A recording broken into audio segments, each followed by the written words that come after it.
Let's do this. We are live. Welcome, everyone, to our daily success call for Monday, the 18th of April, 2022. John Lavinia here. Good to see you all. Got a few of my favorite people here today. Look at this. There's Alec, Alma, Stu, Tracy's here, Dora, hey, Gail, Iris, Jake Harkus here, Jewel, Karen, two Karens here with us today. Liana, good to see you, Scott, Sibo, and Jerma. Yeah, it was quiet. Yeah, but it's not quiet anymore now that I'm here. So anyway, welcome, guys. Good to see you. Hopefully you had a great weekend. Easter weekend here. We had egg hunts and we had all kinds of fun. Who's got the echo? Somebody's got an echo. All right, good. Echo's gone. So yeah, we had kids. And, oh, sorry, guys. People keep unmuting. All right, we should be good to go now. So we had kids festivities, and Alma, I'm going to go ahead and mute you one more time. All right. Very good. What was I saying? Right. So hopefully you had a good weekend as well. We're back to business. It's Monday the 18th, so we're going to get right down to it. We've got a lot going on. We've got a lot going on here in the low-hanging system. Recently I had the chance to meet with a couple of our advanced members, people participating in the Launch 100 program, which some of you are familiar with. If you're brand new here, you're going to be going through your, and please do go through your accelerator modules and, obviously tuning into sessions like this where you can get more acquainted with the community and the larger operation that's going on behind the scenes. Because the course material, the low-hanging system, material itself, that's part of it. Right. That's of course a part of it. But as you evolve and your business evolves, or I should say, but as your business evolves and grows and solidifies, you also get to evolve with that. And there are definitely ways to accelerate that evolution, which I guess is what I'm going to talk with you a little bit about here today. Is a bit of a reminder, but a bit of maybe a breakthrough for some of you if you're new here to these sort of conversations. Because what we talk about here is not so much, it's definitely not, technical. We're not doing tech support here, and we're definitely not, getting into the analytics of, all the nuance of e-commerce specifically. But what we talk about here is entrepreneurship and you, right? We talk about life and, people and what makes this whole thing work. So, which I think some people would argue with. Right. I mean, here we are in a business that's heavily reliant on technology. A lot of times people think, well, can't we just automate ourselves right out of our own businesses? Well, you can certainly get leverage and you can put in systems and automations and things like that. Once you've got workable protocols, once you've got workable methods, right. And those are duplicable, beyond just you showing up. That's really good. Right. And hopefully you're thinking with that. You're thinking into the future. It's like, all right, well, I build it here. I do it this way. I go ahead and I set it up so that other people can step in. We've got some people here who are very successful who hardly touch the machinery anymore because they've got, people they've hired and now they've got, staffs and all this. But who you become in the process is important because back to this whole idea of accelerating our evolution. This is something that I've had to do simply because when you care to look and see, oh, well, this, or that area of life just isn't working for me. Well, I'm going to have to evolve. I'm going to have to learn some stuff. I'm going to have to get an education. I cannot remain ignorant, in these areas of life and expect a higher result, right? Because my best thinking got me here, but not further. So I had to, seek other people's best thinking, right? Give me some mentoring, give me some training and stuff. And you're all engaged in that. Okay. On the operational or logistical side, yes, with course material, but internally, that's what we engage in here. Okay. So anyway, I was talking with some of our advanced members, and we were talking about what have you found has been the biggest thing for you to become as successful as you have been up to this point. Obviously, you haven't arrived, and people are still growing and building. And I mean, this whole community is not even a year old, right? I was just looking back into the archives on, when was our first daily success call? That was May 25th of last year. So we're not even a year old. And yet some people have done some spectacular things, right? In just that short period of time. So what was it? What was it? Well, certainly apply the training. I mean, that's obvious, right? So if you're going to use these methods, then learn these methods, okay? But the thing that has been most prevalent in the minds and in the lives of people who have just gotten on with it and who have evolved into competent entrepreneurs is the personal development aspect of all this. So I think it was the late Jim Rohn who said, you want to work twice as hard on yourself as you do on your business. And so myself, in the role that I'm in with this whole community and with you guys as a performance coach or whatever you want to call me, I'm not attached to labels. Scott knows I don't care about labels. Call me the head janitor. Who cares, right? I'm interested in results, not titles. But that's where, if I can facilitate you being on that path, and not only for the sake of you having more in terms of results and doing more in terms of your work, but being more, which is where it all starts. Well, that's why I'm here, right? So there is a concept that I'll brief you on right now. I wrote about this at length in my first book, Integrity is Everything, but it's just 3 words. And it's 3 words that I have to keep coming back to again and again and again and again, because I forget and I forget and I forget, right? So the 3 words are be, do, have. Be, do, have. Now, back in the 1800s, German philosopher Johann Goethe said, one must be something in order to do something. Sounds too simple, but accurate. Yeah. I mean, you can't do something unless you're being something first, right? So okay. And if you want to have something, well, then you got to do something. You get it. I want to have a black coffee cup. Well, I've got to do the lifting of the cup, right? So I did that. Now I have it, right? Now I wouldn't have done it had I not been the person with the intent of having a cup. Stick with me. May sound too simple, but I decided to be the person who would have a cup. I did the action of reaching for the cup, and now I have the cup. It's be, do, and have in that order. Always, always, always, always, always works, always, right? So when we look at that, and we think, all right, well, I want to have a lot of money, whatever a lot is, okay? And hopefully you're not that vague, okay? So you've got some targets, you've got some ideas on what you want to have, okay? And if we can back up from that, well, what do I want to do? What do I want to do? Or what am I willing to do to have that? So that's instructive, right? Well, to have that, then you have to do, here's the methods and certain number of, amount of production and statistics to have that profitability, whatever that result is. Okay, well, here's the question where a lot of people don't ask. Who do I have to be to do that? Now, I quoted a guy named Albert Gray. Back when we first met, you all got to see a little video, hopefully you did, a little welcome video from me where I quoted this guy named Albert E.N. Gray, who talked about the common denominator of success. Can anyone quote what Albert Gray said the common denominator of success is? Like verbatim? Anyone besides me?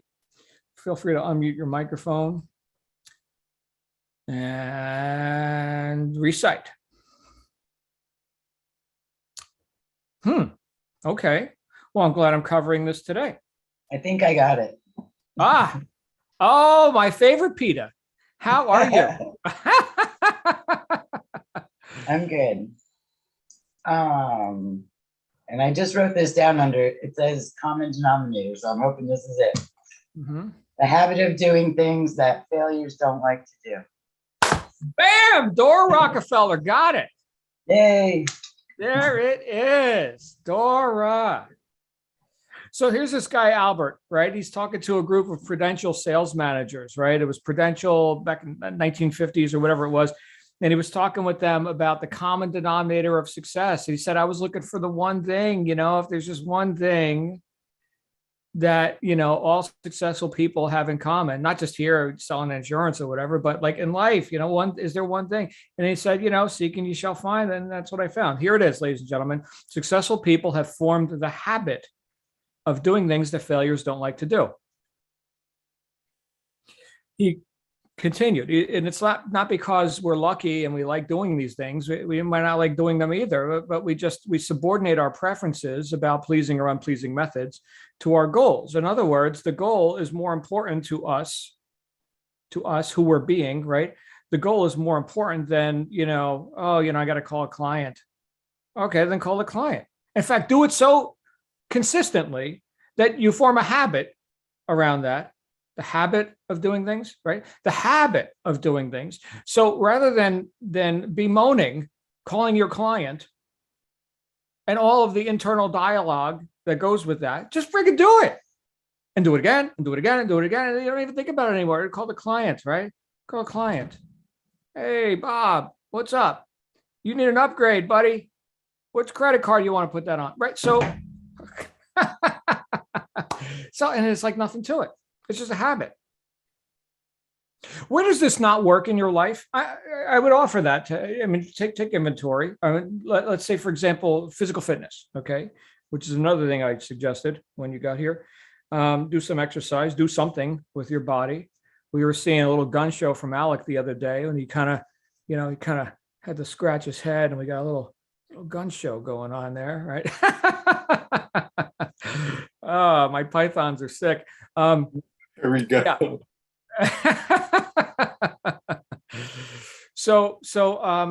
All right. I want to have a fit body. And so let me go get a gym membership or the Bowflex thing in the corner, or the life cycle, the stationary bike that you hang the laundry on. All right. So let me go get that. Right. This is my big triumphant, decision. Okay. And you use it once a month. You lose, right? You lose. Now show up every day. Oh, now we're talking. Right. So now that's, and by the way, it doesn't have to be, right? If you're picturing, let's say, for example, with your business, you're picturing, fame and fortune, riches and, mansions and whatever.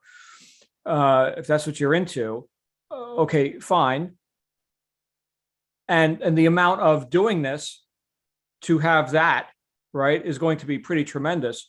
But the fact that you're just getting started, I think it's fairly obvious that you're not going to achieve, that level of action and production instantaneously because you just showed up. So you're going to start on a gradient, right? You're going to start with a little bit, and you're going to get better, stronger, and faster at that. And then you can add other stuff, and you can diversify, and and all that.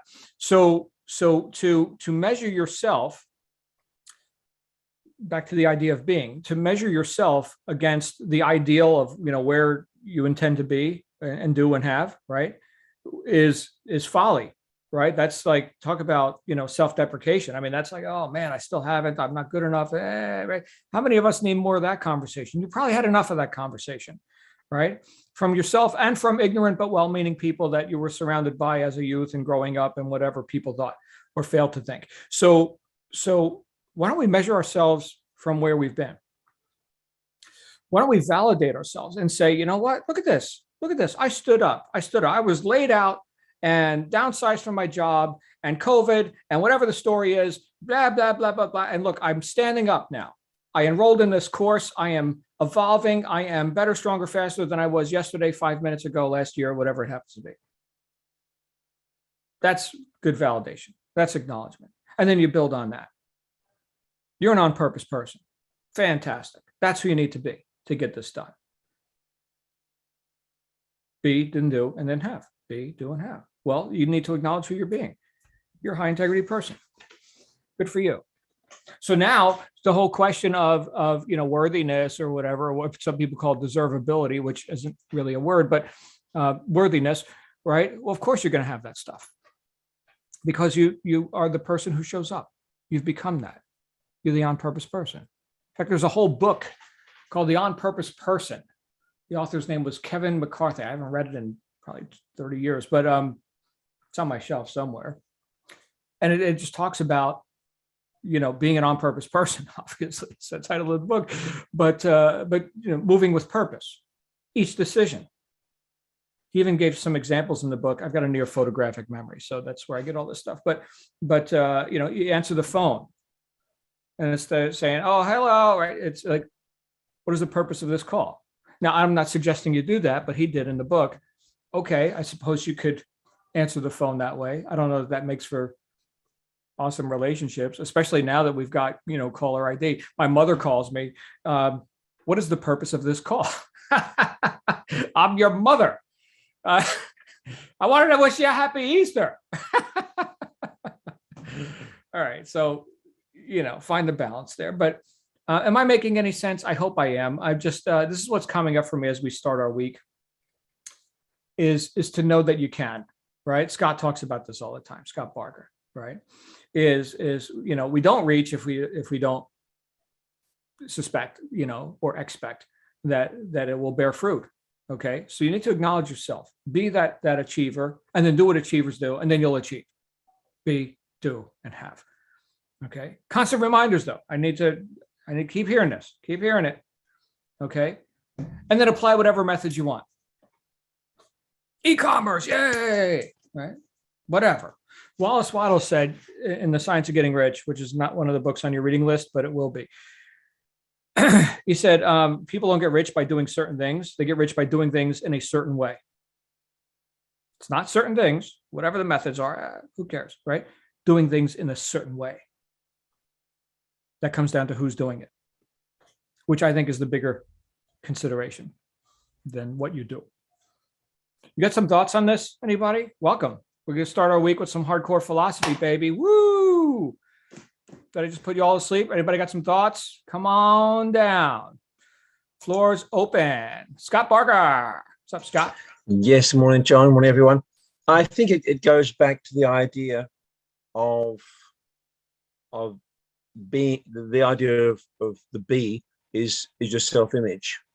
Mm-hmm. You'll never succeed or reach beyond or dream or envision beyond what you believe yourself to be, or your world to be, mm-hmm. and your place in the world, what that is. So I think the essence of the mindset coaching, I think, has to relate to expanding that concept of the self-image. I think that's where this whole business and life begins and ends. That self-image. I think it's been mentioned by authors time and time again, and it just seems to recur in my sort of reading and my experience time and time again. It's self-concept, what you think you are able to achieve, because you will not want more than what you think you're capable of achieving. So if you expand that concept of yourself, then your dreams become bigger and your enthusiasm becomes bigger and the excitement of life becomes much, much richer. That's what I found anyway. Mm-hmm. Thank you. And how much more inspiring is that, than just having your attention fixated on what you can't or haven't done, or inspiration, guys, inspired, in spirit, the spirit with which you approach this or anything. Who's doing it? Great question. Scott, we're going to have to co-author a book together or something. I don't know. I think just with rest, there's another thought came in, if you don't mind. I think if you look at the mindset of different groups of people throughout history, for example, those who suffered slavery, for example, or those who suffer from tyrannical control, the first thing that happens with any free person is that their will has to be broken. Their self-image of what they're entitled to, their entitlement to freedom has to be broken. The moment you break that, the whole world collapses into a tight little ball that anyone can control. So if you have a self-image that's small, you can be controlled. If you have one that's not, then it's very hard to contain you. And that's why tyrants don't like people who can think for themselves and have vision. They said, when you heard the expression, where there's no vision, the people perish. That's because if you don't have the vision, someone else will have it for you. And usually it's for their own purposes. And with slavery, for example, you had the people who had their own life, that had freedom, that had an existence, and then you contain them within slave ships, you contain them within chains, you contain them within all these parameters, and for many it broke their will, and if it didn't break their will, it would define the will of the next generation. So often it's not the adults that they go for. Often it's the children who are the ones who have never known freedom, who've never known a bigger vision. You get the children, and once you've got the children, you've got generations under control. Mm-hmm. And slavery was like that. Once you control the children, and it's like the idea of the mosquitoes with a or an elephant on a small, you put a string to their leg when they're tiny, when they're a baby elephant. Eventually, when they're a big elephant, you'll just need the same string because you got used to that limitation, that limiting self-image. They have the power, astonishing power, but they will never use it because their mindset is stuck within the circle of that small string as a baby elephant. Same thing. Such a great, what a great example, Scott. And for anyone who doesn't know what Scott's talking about, this is like how they train elephants, right? It's like they put the baby elephant on the stake in the ground with the chain or the rope or whatever, and it can't break free. And it just reconciles to itself that you can't break free from those kind of things. And then it grows up and it could tear down buildings and, massive strength, but it still stays chained to the little thing. The same thing with, I think, the flea. I saw an example of a flea circus. You you get fleas in a container and put a lid on it. Well, after 2 weeks, they stop jumping over that barrier, and you take the lid off, and they'll never reach beyond that. I've always wondered about that. Where do you get the fleas? Like, is there a flea market? Oh, there must be a specific breed of fleas that they use. I'm going to make a flea circus. All right, who's got the fleas? Thank you, Scott. Hey, Alec, what do you think? What do you think, Alec? Let's get Alec out here. Sure. I was listening. I especially I completely agree with what Scott was saying. However, it was a child that hit me this weekend when we went to the grocery store, and and I'm wearing my boots. I'm dressed just how I usually dress. And he was like, "Hey, why don't you buy some shoes?" And I was like, "I already have my boots." And he was like, "Yeah, but buy some nice shoes." And I was like, "I do have nice shoes at home." And that's where I learned about a lot of the terminology that they like to use now. He was like, "No, you need shoes with drip." I was like, "Okay, what's drip?" It was like, drip, shoes that look good so that you can feel better about yourself, or so that you can feel like you're doing something. So we got into an argument about that. Like, okay, well, I don't know what you're talking about. I mean, I have these boots for a reason and whatever. But it did get me to start thinking about it. Still has me thinking about it. I mean, I shaved today with a razor, which I hadn't done in years. I have not done that in years. I mean, I'll use the electric clippers and everything, but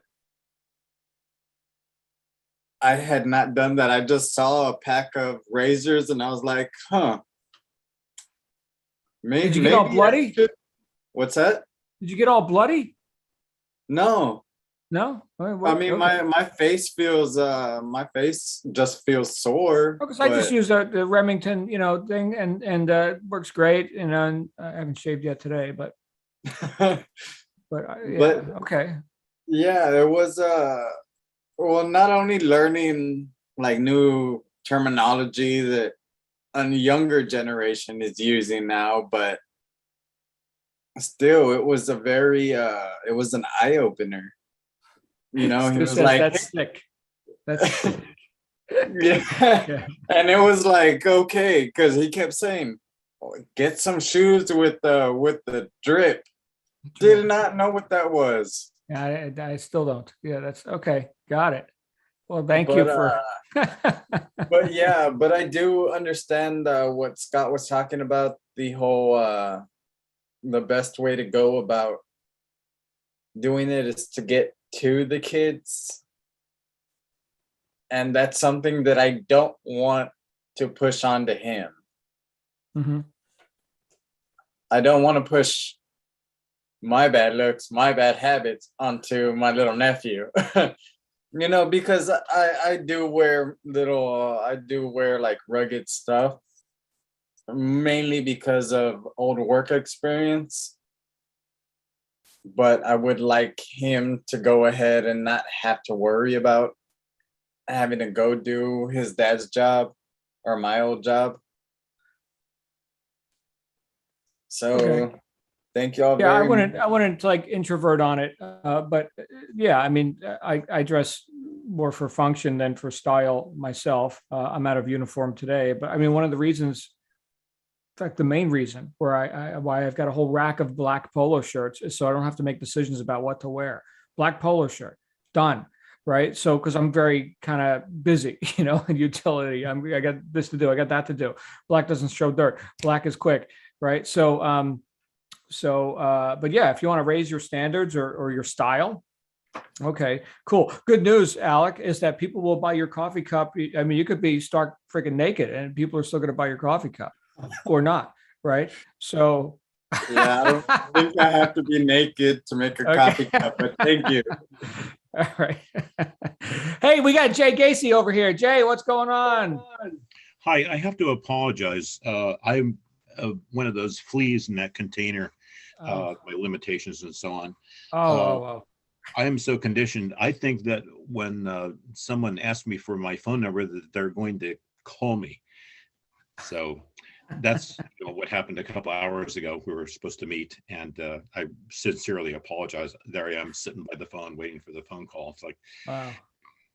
I'm certainly not up with the times. So it was an awakening today that it was a Zoom call, not a phone call. Yeah, it's we'll get you on the next one. That's cool. You and like 15 other people. Okay. Again, yeah, I apologize for that. Thank you. No worries. Glad you're here, Jay, and keep plugging in. Yeah, guys, when you get just, I guess, a little housekeeping, when you get the email that says, here's the link for, whatever, because I know Adam runs his weekly sessions with the technical stuff. And I mean, it's all, you click the link, right, and do it. So anyway, anybody else before we go ahead and get on with more festivities? Stu, will you have the final word, please? Stu, there's a men's club today. Oh, wait, no, we got to hear from Dora. So that's cool. Hey, Stu. I had to laugh when you mentioned the black shirts, John. I wear daily. I wear, the gray work socks with the red, the white collar at the top and the red stripe. Really? I wear them with everything because they go with everything unless it's dress clothes. But I could not go out of the house if I was dressed in blues. I couldn't wear a pair of brown socks with that. I'd have to have matching socks or I'd change the outfit. So I got over it, and I've got like 20 pair of these socks. I don't have to think of what pair of socks I'm putting on. Anyway, I'm just weird. Don't worry about it. Okay. But further to what you're talking about, and I just sent Scott a message. I gotta contemplate what he mentioned about your thoughts of yourself, right? How you perceive yourself. And man, I got some work to do. Let me tell you.